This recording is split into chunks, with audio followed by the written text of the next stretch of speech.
on 105.9 FM and streaming worldwide on the WMAL app. O'Connor and Company.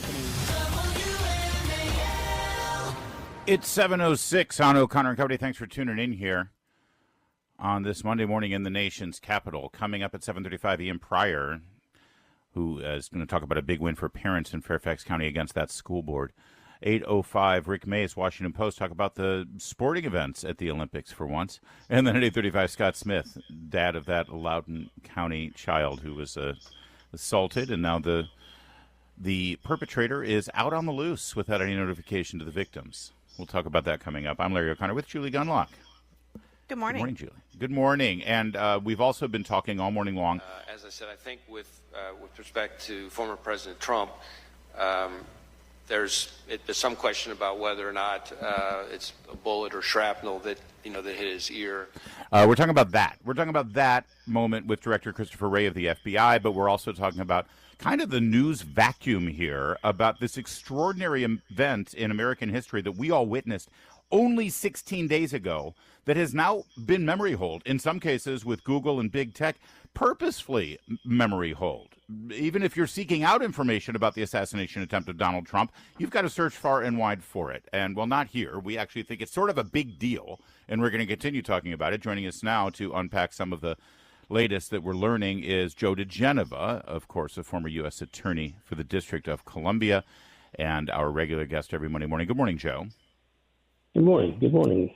Well, we did see last week, after that hapless appearance by the Secret Service director, that she did tender her resignation, and now we're told that the FBI is handling the investigation. Everyone should just shut their mouth. But you just heard Christopher Wray under oath before the Judiciary Committee fueling the conspiracy theories that Donald Trump wasn't even hit by a bullet.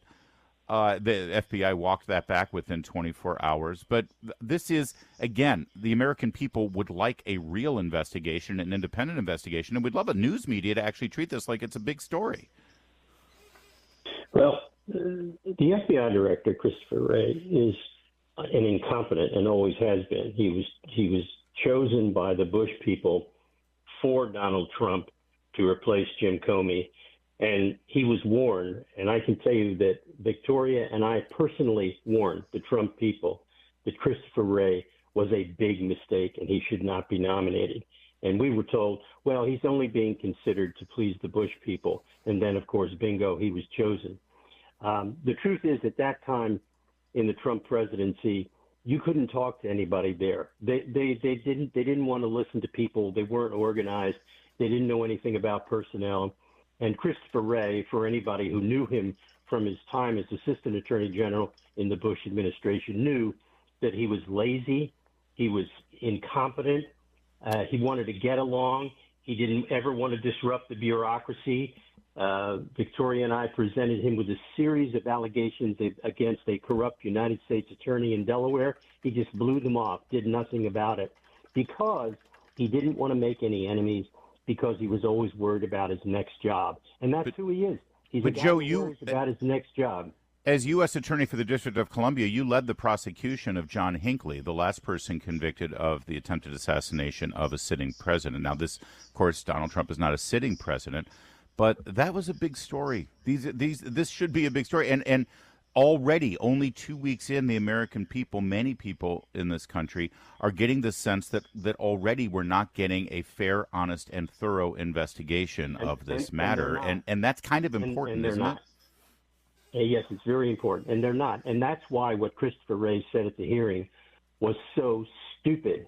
But was it stupid, I ask, or was it gratuitous and purposeful in an effort to minimize what had happened to Donald Trump? Because when you go back and look at all of the failures of professionalism in the Secret Service's protection of Donald Trump, it doesn't add up. No organization is that bad.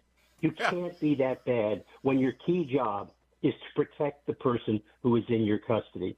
No communication with the local police, not using the walkie-talkies, the locals unable to tell the Secret Service. Now we know it's 90 minutes before the shooting when local police were concerned about him. What this shows is it shows a sloppiness, a complacency that led to a catastrophic failure. The Secret Service is very lucky that Donald Trump is not dead, and so is Donald Trump, and so are we, except you'd never know it from ABC News, CBS, and NBC, and the people in the White House. You can almost sense a disappointment on their part that Trump wasn't killed. And that's the sickness of this, and that's why Christopher Wray, if Donald Trump is lucky enough, and believe me, it's going to take luck for him to be elected president. When I look at these numbers, I'm nauseated by the number of people that think that this woman, Harris, can be president of the United States. She's equally incompetent. I mean, she's basically stupid, and nobody cares. These numbers are outrageous, but they're thrilled, and they continue to demonize Donald Trump. They continue to use language that's designed to target him, to make him the subject of enmity. It's just disgusting. And the people in the media and Nancy Pelosi and all these people are responsible for that shooting. Well, Joe, it's pretty clear that Director Wray fed the conspiracy theorists because the Democrats are very afraid of Trump getting any sympathy or people sort of waking up when he raised his fist in the air in that incredible, iconic moment. It is incredibly irresponsible what Wray did up on Capitol Hill, saying that he might not have been hit by a bullet. But is it perjury? I feel like he knew, and obviously the FBI had to issue a statement the day after saying, yeah, it was a bullet. Was this perjury? Did he lie to Congress? Perjury is a funny little legal thing. It's very hard to prove. I think he definitely was attempting to minimize the event. That was not an accident. Whether it was perjury or not, that doesn't matter to me. What matters is he should not be FBI director. He never should have been FBI director. He proves it almost every day by the way he conducts himself. Look at the people he surrounds himself when he comes up for the hearings. He has a phalanx of people behind him who are just poster children for sycophants who surround somebody who's like that, a leader, and just they just love him, put him in a cocoon of affirmation. But the guy is a loser, and he's not very bright, but he's smart enough to be able to keep jobs and get more jobs. It's the way Joe diGenova is our guest, and the way he combs his hair. Yes, he has a fabulous head of hair. Joe, over the weekend, ABC News had an accidental moment of journalism, and they interviewed local law enforcement in Pennsylvania, and this was revealed. We were supposed to get a face-to-face briefing with the Secret Service snipers whenever they arrived, and that never happened.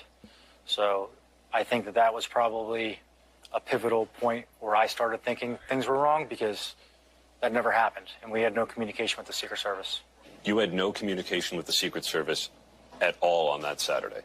Not until after the shooting. And by then? It was too late. Joe, again, as a man who has led an investigation, a criminal investigation and prosecution into a would-be assassin, John Hinckley, if you were an independent investigator on this, where would you be looking? What threads would you be pulling on, knowing what we're learning now? Well, you always start at ground zero, and you talk to the locals and people like that. I mean, this was an uncomplicated investigation in terms of who was responsible. The issue in this investigation is not who did it. The investigation is about why did this happen? How did this happen? What were the breakdowns? And the answer is it's the Secret Service. This is not complicated. This was a catastrophic failure on their ability to do the one job that they're supposed to do. Now, we're all very we understand the dangers that Secret Service agents face, and the agents that collapsed around him and tried to help him and all of that at the time of the shooting. And nobody wants to criticize those people, but somebody was in charge of that scene. Somebody was in charge of that event from the Secret Service. Right. Someone had responsibility for coordinating with local people. None of that happened. Who is that person, and why don't we know who that person is? Is Good that question. person still in charge of President Trump's detail? He or she shouldn't be. And by the way, Christopher Wray, remember that one other question he was asked? Have you had a meeting with President Biden? Did you see him failing? And Christopher Wray said, no, he seemed fine to me in all of our meetings. Yes, exactly. And I this forgot guy- about and that. Remember, this is the guy who's looking for spies and terrorists. Yeah, that's a great point. All right, more with Joe diGenova here. I want to just wrap things up here on the investigation about the assassination and then move on to what what Joe Biden promises will be judicial reform at the Supreme Court. We'll get to that in a moment. WMAL. Making sense of the news. Live. From the Home Paramount Pest Control Studios. Home Paramount, the leader in pest control since 1939.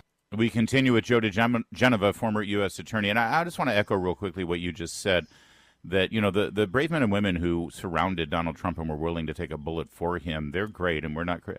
But if you care about those Secret Service agents, if you actually do laud their heroism and you want those men and women who are willing to take a bullet for their protectee, in this case Donald Trump, if you want them to be honored, then you should be asking these same questions, because whoever was in charge of the scene in Butler, Pennsylvania, put those men and women in harm's way as much as they put Donald Trump in harm's way, Joe. And so this whole, how dare you ask questions of the Secret Service? No. A real patriot needs to ask questions of the Secret Service right now.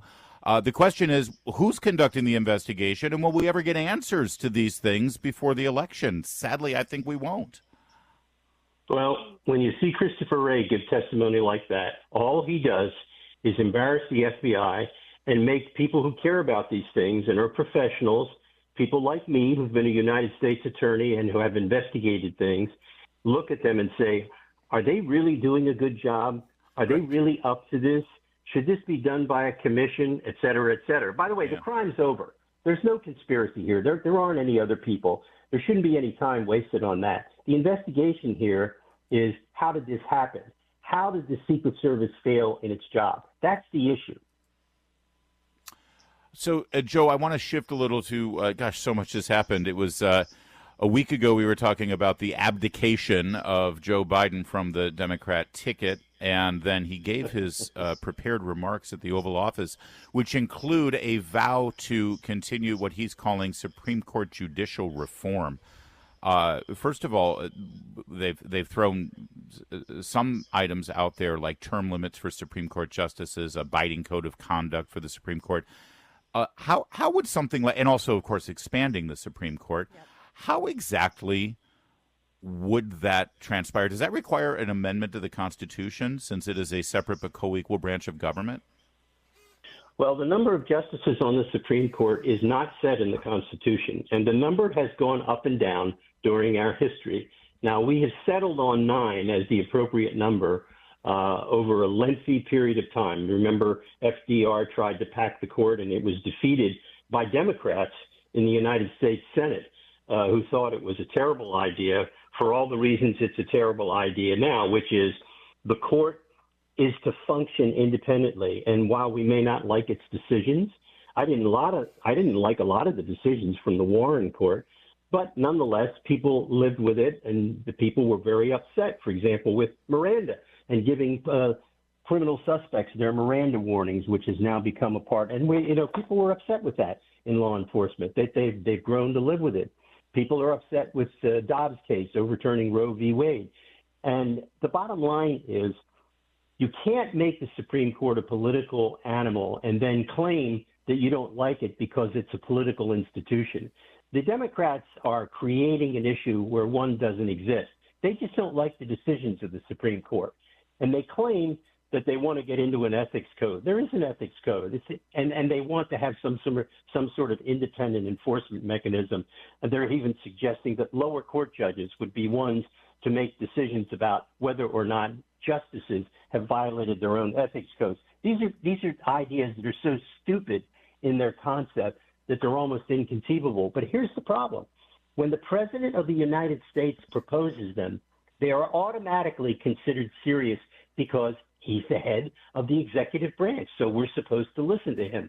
Now, Joe Biden is obviously mentally incompetent and out of it, and whoever is giving him these ideas, these are not his ideas, obviously, are people who want to create a political issue for the Democratic Party. And that may be smart, evil politics, but it's not good constitutional governance. As far as these other things that require a constitutional amendment, there aren't going to be any constitutional amendments that make it through the House and the Senate and 2/3 of the state. That stuff is nonsensical. Anything proposing constitutional amendments to do anything just isn't going to happen. So how would these reforms happen, though, if the sort of constitutional process wouldn't go through? Would Biden just be able to implement changes like these term limits and some of the ethics reform and other things through an act of Congress? Term limits are unconstitutional. The Constitution says that the justices and such inferior judges as are created will serve for a term of good behavior. And that has been interpreted by the courts to mean a non-specific term for life. So that would require a constitutional amendment to do term limits. That's not going to happen. Adding members to the court could be done by legislation. That has been done before. So that is a foreseeable thing.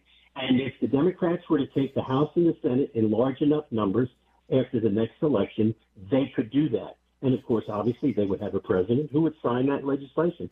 So they could change the court forever. So that's why this upcoming election is very, very important.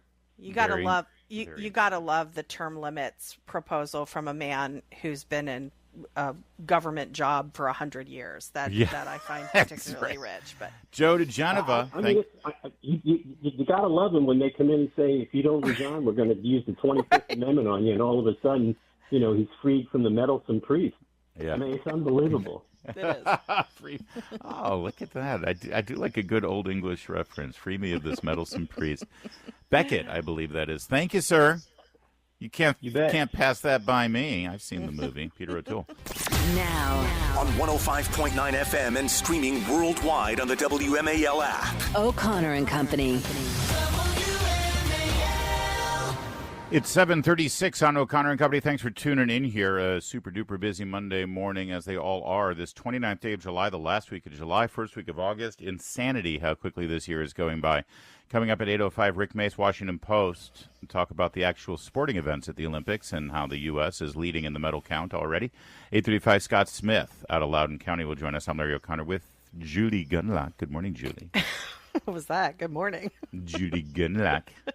Joining us now is Ian Pryor, a dad out in Loudoun County, senior advisor at America First Legal, and author of the book Parents of the World Unite, executive director of Fight for Schools. All right, Ian, we do like it when you bring good news, and the good news comes at the delivery mechanism of that first title, America First Legal, because that organization, with your advice and guidance, I'm sure, filed a suit blocking the Fairfax County Public Schools plan to allow biological men into women's safe spaces in that school system and compelled the speech of students with regard to pronouns. Tell me what happened with this lawsuit.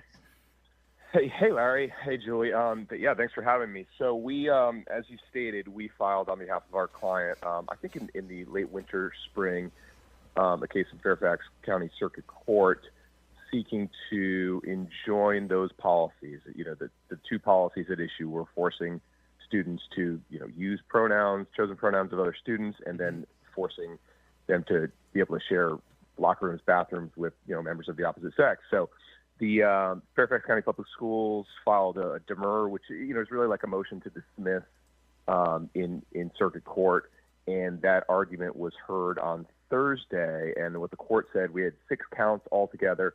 The court allowed all of our counts to go forward on the pronoun policy. So essentially, as we stated in the petition, if all those things are proven true, and they're all based on the policies, then this policy would have been unconstitutionally applied to our client and unconstitutional in its every iteration. With respect to the bathroom policy, they sustained the demur on that, meaning you need more facts, you put more in here.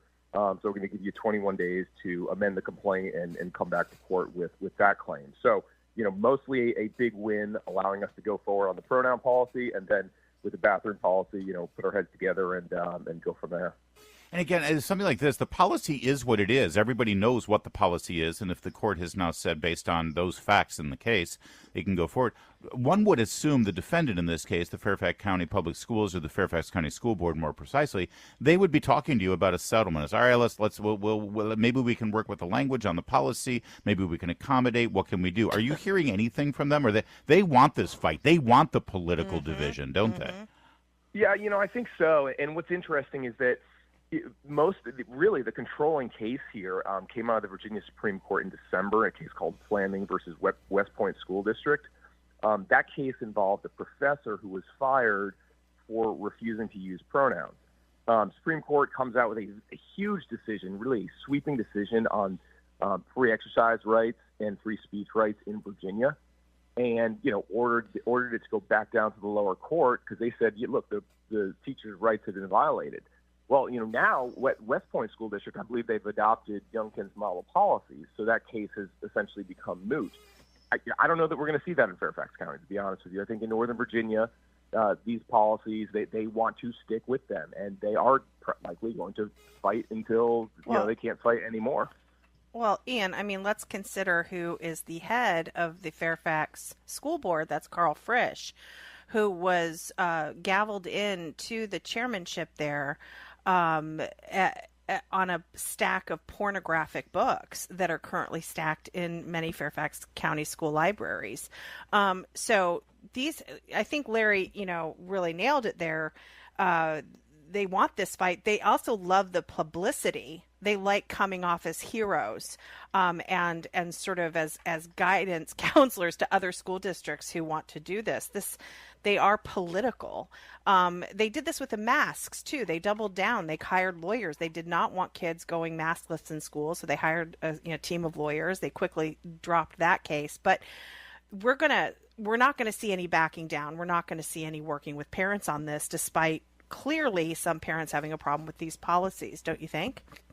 Yeah, no, I think that's right. And it's a great point about being sworn in. It just shows really an attempt to delegitimize free exercise and free speech rights of students, of teachers, and to delegitimize people's religious beliefs. It's really appalling to see. But I think you're absolutely right on the fact that, as Fairfax goes, you really see some of these other school districts, out in Loudoun, they really kind of follow suit. Yeah. So it's, sometimes you'll see these challenges in other districts, but that's why this one in Fairfax is so important, because it really is going to send a message to these other school districts that, hey, if you maintain these policies, you very well could find yourselves in court defending these things. And, it's not always going to go your way. And we saw it with the masks, certainly in Loudoun, where the mask mandate was overturned the very day that Youngkin signed legislation. But I think that, continuing to fight these and having, like we have a student, a client that was willing to do it. A lot of students are afraid to come forward and challenge these policies. And it's very tough because, really it's the high school students that are willing to do it because they're older, they're more mature, but they're only in high school for a limited period of time. And these cases take a while, right? Yeah. So it's good to have somebody that's willing to step forward, challenge these policies on behalf of her, but also on behalf of other students as well.